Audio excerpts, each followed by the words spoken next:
Hello बच्चों, कैसे हैं आप बच्चों। आज हम ना नवी कक्षा की गणित विषय का कार्यपत्रक करेंगे। ठीक है, 73 नंबर का कार्यपत्रक है ये, और इसकी जो दिनांक है वो 30 दिसंबर 2020 है। आपको इस डेट को ये वर्कशीट मिल जाएगी।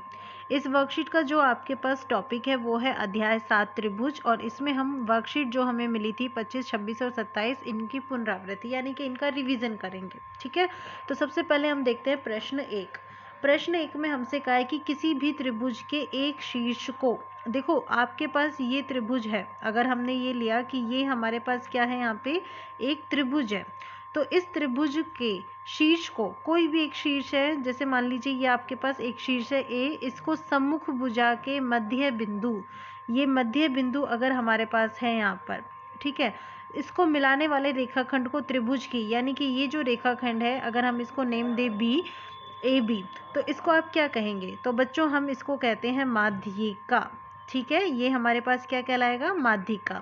इसके बाद जो दूसरा प्रश्न है, इसमें कहा है कि किसी भी त्रिभुज जिसकी कोई दो भुजाएं माप में समान है, तो बच्चों आपको ध्यान होगा कि जब भी हमारे पास दो भुजाएं समान होती हैं तो इसका मतलब क्या होता है, हम उसको कहते हैं समद्विबाहु त्रिभुज। तो आप उसको नाम देंगे समद्विबाहु त्रिभुज। अब तीसरा प्रश्न देखते हैं इसका, किसी भी समकोण त्रिभुज में सबसे लंबी भुजा, भाई ये तो बहुत ही आसान है, ये देखो ये आपके पास समकोण त्रिभुज अगर है तो इस समकोण त्रिभुज में ये वाला 90 डिग्री का कोण हो गया, और जो 90 डिग्री का कोण होता है ठीक उसके सामने वाली जो भुजा होती है वो सबसे लंबी भुजा होती है, और इसको हम क्या कहते हैं, कर्ण कहते हैं। फिर इसके बाद चौथा पॉइंट है कि समबाहु त्रिभुज का मतलब ये होता है बच्चों की जो आपके पास एक ऐसा त्रिभुज होना चाहिए जिसकी सारी भुजाएं समान होती हैं। अब सारी भुजाएं समान तो सारे कोण भी समान हो जाएंगे, तो हर एक कोण इसमें कितने डिग्री का होता है, 60 डिग्री का होता है। ठीक है, तो ये प्रश्न एक हमारा 1 से लेकर 4 हमारे पूरे होते हैं। अब हम बात करते हैं अगले प्रश्न की। इसमें हमसे कहा है कि एक समकोण त्रिभुज ए बी सी में, तो बच्चों यहाँ पर ना हम एक काम करते हैं, एक समकोण त्रिभुज जो है वो बनाते हैं पहले। ठीक है, तो ये लीजिए कि ये जो है मेरे पास यहाँ पे कैसा त्रिभुज है, ये देखिए ये कैसा है, एक समकोण त्रिभुज है। अब इस समकोण त्रिभुज में हमारे पास कॉन्सेप्ट क्या है कि कोण बी जो है वो 90 डिग्री का है। तो लीजिए ये आपका कोण बी है यहाँ पर 90 डिग्री, तो ये हो गया ए और ये बिंदु हो गया सी। तब निम्नलिखित में से कौन सा कथन सत्य है, तो बच्चों जब भी हमारे पास ये वाला कॉन्सेप्ट होता है ना, तो हम ये जानते हैं कि जो भी हमारे पास यहाँ पर ऐसे बन रहा है कोण बी, ये जिस भुजा पर बनता है ये हमारे पास कौन सी भुजा होती है, आधार होती है। ठीक है, और जो हमारे पास ऐसे बिल्कुल सीधी भुजा होती है वो होती है लंब, और जो सबसे बड़ी भुजा होती है वो होती है कर्ण।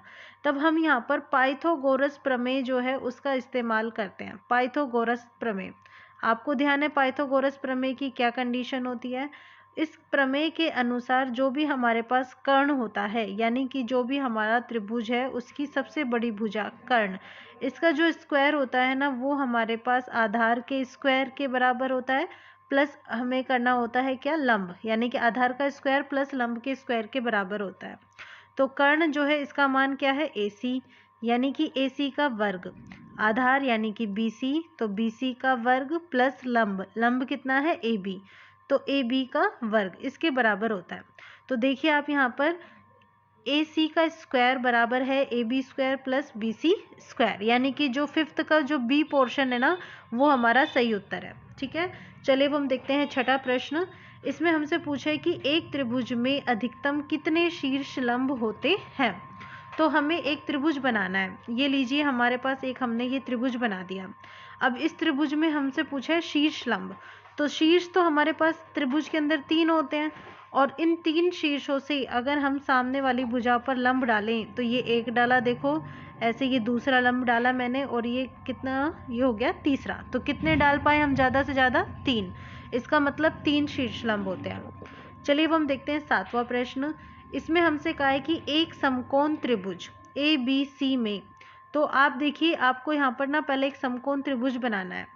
तो हम समकोण त्रिभुज किस प्रकार से बनाते हैं, ये देखिए ये हमारे पास जो है एक समकोण त्रिभुज जो है वो बन जाता है। ठीक है, अब इस त्रिभुज का नाम हमें क्या कहा गया है कि कोण B तो है 90 डिग्री का, यानी कि ये वाला कोण B आपका 90 डिग्री है, और ये A और ये C बिंदु, इसमें BC भुजा जो है वो 3 सेंटीमीटर है, AC भुजा जो है वो 5 सेंटीमीटर है और हमें भुजा AB जो है वो ज्ञात करनी है।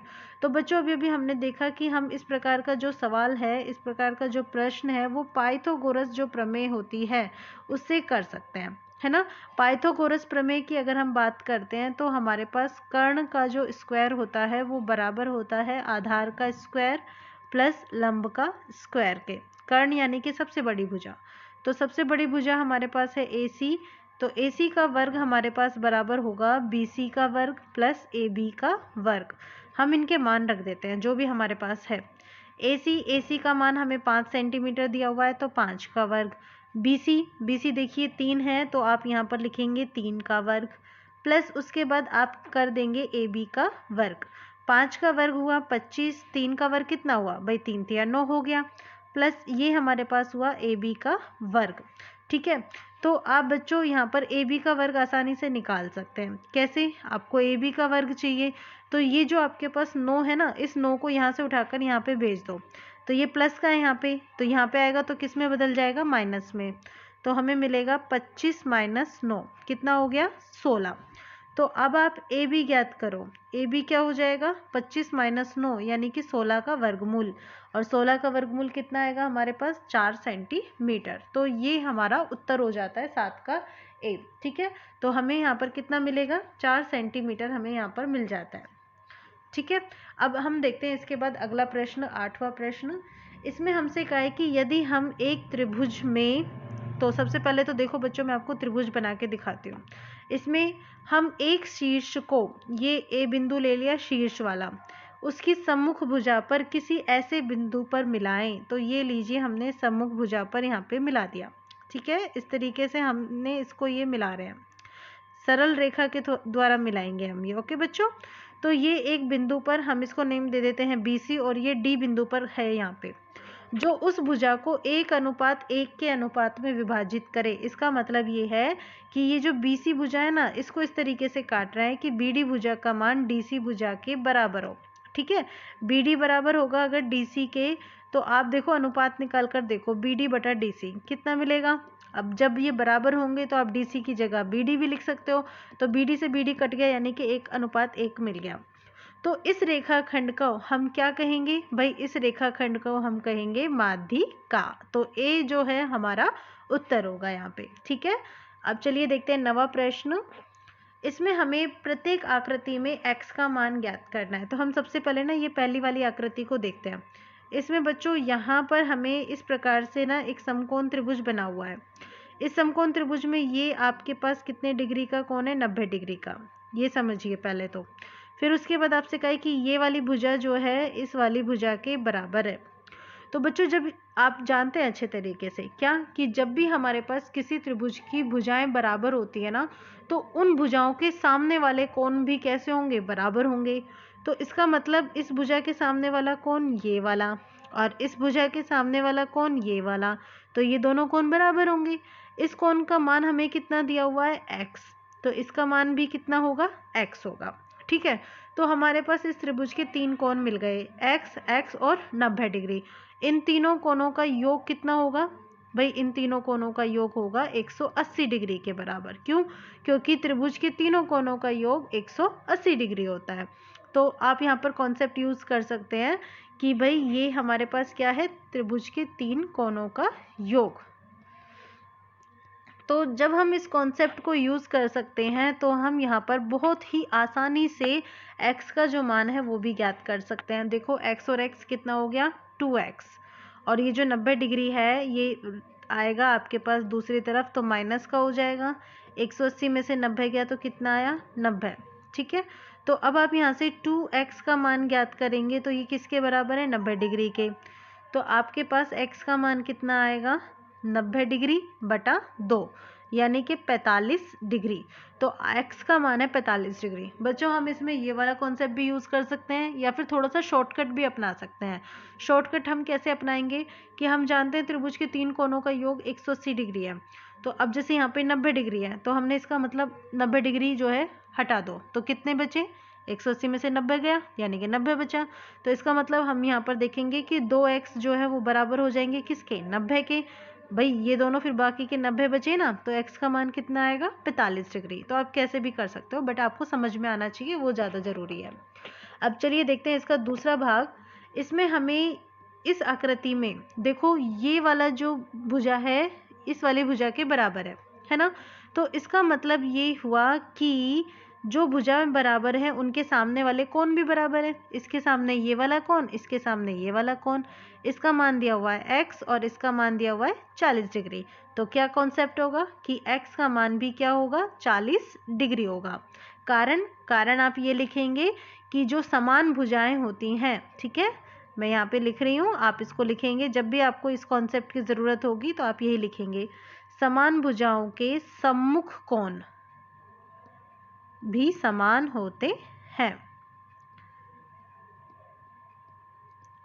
और इसको आप क्या करेंगे, ब्रैकेट के अंदर बंद कर देंगे। तो ये हो गया हमारा कॉन्सेप्ट। चलिए अब हम देखते हैं सी पोर्शन। इसमें भी यही कॉन्सेप्ट है। देखो ये आपके पास ये वाली भुजा, इसके सामने ये वाला कोण, ठीक है। अब ये वाली भुजा, इसके सामने ये वाला कोण। अब भाई वो तो 45 और ये वाला कोण भी कितना हो गया 45। अब हमसे तो यहाँ पर x का मान पूछा है। देखो ये 45 डिग्री है ही दिया हुआ है, और इस वाली ये वाली भुजा थी और इसके सामने ये वाला कोण, तो ये भी कितना हो गया 45 डिग्री। आपसे पूछा है x का मान। तो बच्चों आप जानते हो क्या, तीनों कोणों का योग कितना हो गया जी 180 डिग्री के बराबर। रख दीजिए मान, ठीक है। तो x प्लस 45 हो गया 90 डिग्री। ये बराबर है किसके 180 डिग्री के। तो x का मान कितना होगा 180 डिग्री। 90 डिग्री को घटा देंगे, 180 माइनस 90 हो गया 90 डिग्री। तो x का मान जी 90 डिग्री आ गया ना। आपका भी आया होगा, वेरी गुड। चलिए अब देखिए चौथा भाग। चौथे भाग में हमें सेम कॉन्सेप्ट है। अब देखो यहाँ पर ये 100 डिग्री दिया हुआ है। चलो एक काम करते हैं, इस वाले कोण को ना y मान लेते हैं, ठीक है। अब वो 100 डिग्री है तो हम यहाँ पर कॉन्सेप्ट यूज करेंगे x प्लस वाई प्लस 100 बराबर किसके 180 डिग्री के, क्योंकि तीनों कोणों का योग इतना होता है। तो यहाँ से आपके पास x प्लस वाई कितना आया 180 डिग्री माइनस 100 डिग्री, यानी कि 80 डिग्री। भाई x प्लस वाई आपके पास आ गए हैं 80 डिग्री, ठीक है। अब देखो कॉन्सेप्ट क्या देखते हो कि इस वाली भुजा, अगर आप इसको नेम दो ना ए बी और इसको सी, तो ए बी भुजा के सामने कौन सा कोण है y और बी सी भुजा के सामने कौन सा कोण है x, तो ये बराबर होंगे। तो हम यहाँ पर लिख सकते हैं भाई इस त्रिभुज के अंदर क्या कि ए बी भुजा जो है बराबर है किसके बी सी के। तो ए बी के सामने वाला कोण यानी कि y और बी सी के सामने वाला कोण यानी कि x, तो ये कोण भी बराबर होंगे।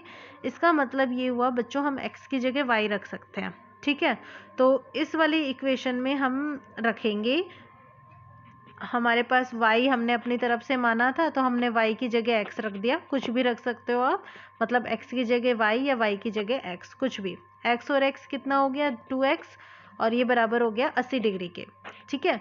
तो आपके पास यहाँ से x का मान आ जाएगा बहुत ही आसानी से, कैसे 80 डिग्री बटा 2 यानी कि 40 डिग्री। तो ये हो गया आपका सवाल, ठीक है।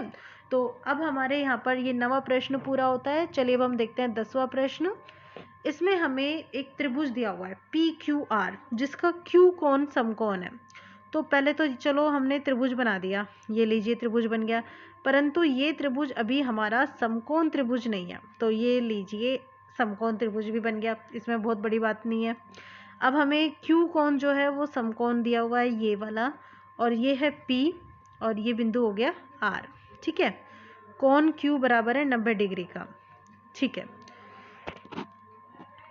अब यहाँ पे हमें क्या करना है, हमें PQ का मान दिया हुआ है 35 सेंटीमीटर। PQ ये वाली भुजा 35 सेंटीमीटर है जी, ठीक है, ठीक है। यहाँ लिख देती हूँ, लीजिए 35 सेंटीमीटर है।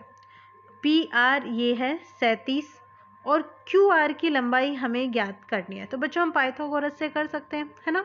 तो पाइथागोरस के अकॉर्डिंग हमारा जो कर्ण है, कर्ण का स्क्वायर बराबर होता है किस किस के जी, आधार स्क्वायर प्लस लंब स्क्वायर के। तो कर्ण की जगह हमारे पास क्या है PR, तो PR का स्क्वायर बराबर है PR का स्क्वायर यानी कि PR का वर्ग, ठीक है। आधार यानी कि QR जिसको हमें ज्ञात करना है प्लस PQ के वर्ग के। तो आप यहाँ पे मान रख दीजिए जो भी आपके पास दिए हुए हैं। पी आर हमारे पास कितना है 37, तो हमने 37 का वर्ग किया। क्यू आर ये हमें ज्ञात करना है, प्लस पी क्यू है जी 35, ठीक है। अब आपको क्यू आर का वर्ग ज्ञात करना है। तो बच्चों बहुत सारे बच्चे तो क्या करते हैं इसमें, जैसे यहाँ पे लिखा हुआ है ना 37 का वर्ग निकालेंगे, फिर 35 का वर्ग निकालेंगे। मैं आपको इससे भी आसान तरीका बता देती हूँ। देखो 35 का वर्ग यहाँ किया तो माइनस आ गया। अब यहाँ पर देख रहे हो कि आपके पास ना ये X square minus Y square वाला फॉर्मूला बन रहा है, याद है ना आपको, X square minus Y square. क्या करते हैं इसमें जी, हम एक बार तो मैडम प्लस कर लेते हैं और एक बार हम क्या करते हैं माइनस कर देते हैं। सेम कॉन्सेप्ट यहाँ पे यूज़ करना है, ठीक है, सेम कॉन्सेप्ट। चलो करो, एक बार तो आप जी प्लस कर लो 37 प्लस 35, अगली बार माइनस कर दो 37 माइनस 35, कितना आया, जोड़ो 7 और 5 12, हासिल 1, 3 3 और 6 और 1 7, 72। और ये गुना होगा किससे, 37 माइनस 35 यानी कि 2, 72 दूनी 144। अब बच्चों ये हमारे पास ना क्यू आर का वर्ग आया है, और इससे आप क्यू आर का मान आसानी से ज्ञात कर सकते हो। कैसे, 144 का वर्गमूल लेकर। और ये तो बहुत आसान है, 144 का वर्गमूल, वाह, यानी कि 12 सेंटीमीटर। तो चलिए क्यू आर हमें भुजा मिल गई है 12 सेंटीमीटर। तो यहाँ पे हमारी वर्कशीट कंप्लीट होती है। बच्चों मैंने बहुत मन से आपको पढ़ाया है। अगर आपको ये वर्कशीट अच्छी लगी हो तो आप प्लीज़ मुझे कमेंट करके बताइएगा आपको कैसी लगी है, और मेरे चैनल को सब्सक्राइब भी ज़रूर कीजिएगा। Thank you so much for watching my channel.